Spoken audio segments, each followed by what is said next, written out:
ঈদের আর বাকি মাত্র একদিন। শেষ সময় ঢাকা ছাড়ছেন মানুষ। ট্রেন, বাস ও লঞ্চে বেড়েছে যাত্রী চাপ। ঘরমুখো মানুষের ঈদ যাত্রার খবরাখবর জানাতে যুক্ত হচ্ছেন সহকর্মীরা। ঢাকার কমলাপুরে আছেন সহকর্মী নিয়াজ মোর্শেদ, সদরঘাটে মাজহারুল ইসলাম, পাটুরিয়া ফেরিঘাট এলাকায় আব্দুল আলিম আছেন আমাদের সাথে। প্রথমে আমরা যুক্ত হব কমলাপুরে, সেখানে রয়েছেন সহকর্মী নিয়াজ। নিয়াজ, ঈদের আর বাকি মাত্র একদিন, সেক্ষেত্রে কমলাপুরে এ পর্যন্ত কতগুলো ট্রেন ছেড়েছে, যাত্রীরা কি বলছেন এ বিষয়ে? আপনাকে ধন্যবাদ। ঈদের আর মাত্র বাকি একদিন থাকলেও কিন্তু যাত্রীদের আজকে কিন্তু চাপ বেশ কমলাপুরে লক্ষ্য করা যাচ্ছে এবং এই পর্যন্ত প্রায় 60টি ট্রেন কিন্তু কমলাপুর রেল স্টেশন থেকে দেশের বিভিন্ন গন্তব্যস্থানে ছেড়ে গিয়েছে।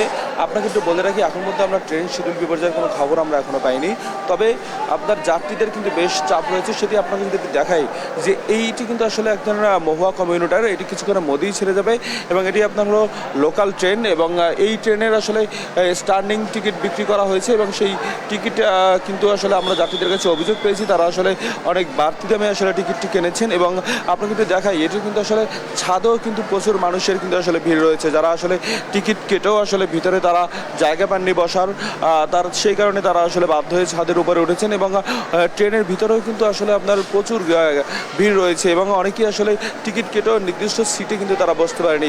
সবারই আসলে এটুকু যে ভোগান্তি রয়েছে সেই ভোগান্তি আসলে খুব প্রকাশ করলেও তারপরে তাদের মাঝে একটা আনন্দ রয়েছে, আসলে তারা আপনার বাড়ি ফিরছেন যেভাবেই হোক, সেটি আসলে তাদের একটা আনন্দ যে পরিবারের সাথে তারা ঈদ করতে পারবেন।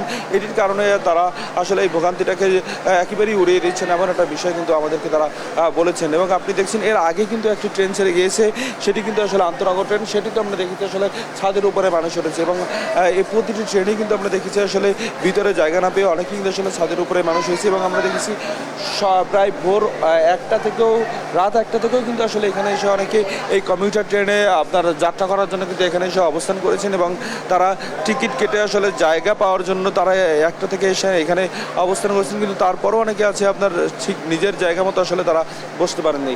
এবং আরেকটু বলে রাখি যে অনেকেই কিন্তু আসলে যে ঢাকা শহরে যে যানজট রয়েছে সেই যানজটের কারণে সঠিক সময় ট্রেন ধরতে পারবে কিনা এমন আশঙ্কায় কিন্তু তারা আপনার ঠিক 2 থেকে 3 ঘন্টা এসেও কিন্তু এখানে অনেকে এসে উপস্থিত হয়েছেন এবং অপেক্ষা করছেন আসলে যাদের ট্রেনটি কোনোভাবে মিস হয় না, যেহেতু কারণ আপনার অনলাইনে টিকিটটা শতভাগ অনলাইনে টিকিট বিক্রি হয়েছে এবং সেই টিকিটটি যদি একবার মিস হয়ে যায় তাহলে হয়তো বা তারা আর এবারের ঈদযাত্রা তাদের পক্ষে সম্ভব নয়। সেই কারণে আসলে আপনার তারা কিন্তু এখানে এসে অনেক আগে থেকেই কিন্তু আসলে অপেক্ষা করছেন। আপনি দেখছেন যে এখনও কিন্তু আপনার ট্রেনের উপরে কিন্তু ছাদে কিন্তু আসলে মানুষের কিন্তু প্রচণ্ড ভিড় রয়েছে এবং তারা কিন্তু জায়গা না পেয়ে কিন্তু আসলে আপনার এই ছাদের উপরে তারা অবস্থান নিয়েছে।